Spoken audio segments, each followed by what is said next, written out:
Hello guys, welcome again to my channel. Today's video guys, I'm gonna show you how to reset your Gsat Pinoy default settings.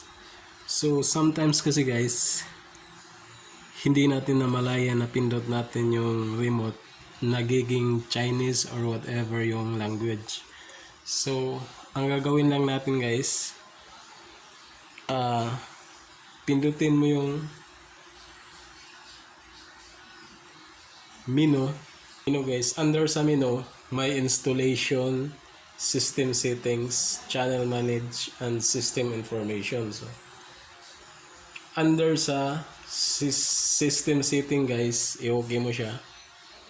So makikita mo dyan system settings, password control, parameter settings, and default settings.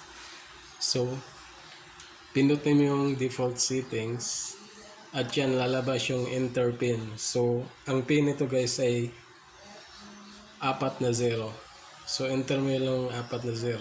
1, 2, 3, 4.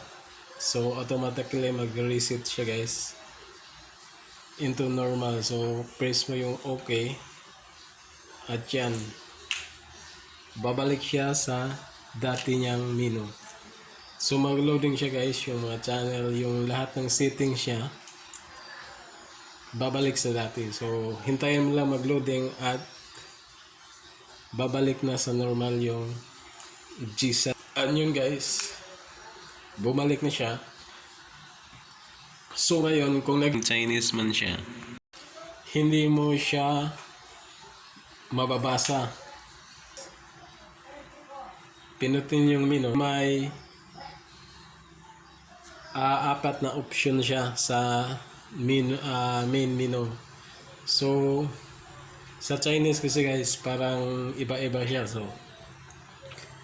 simula sa baba guys, bibilang ka ng 3, itapat mo yung orange na highlight sa pangatlong galing sa baba. So okay mo siya, press OK. Then yan ang system settings. So pag press mo lang OK,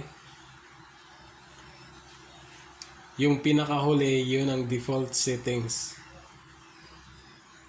Tandaan nyo lang guys yung pinakahuli default settings. So press OK sa remote yung at lalabas yung enter pin.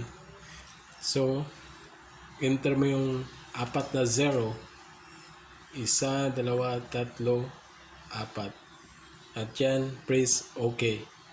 Automatically yan, mag-reset siya at babalik sa English language. So yun lang guys, thank you for watching. Hope you enjoyed the video. Kung bago ka sa channel ko, please subscribe and hit mo na rin ang notification bell para updated ka sa mga video na bago kong i-upload.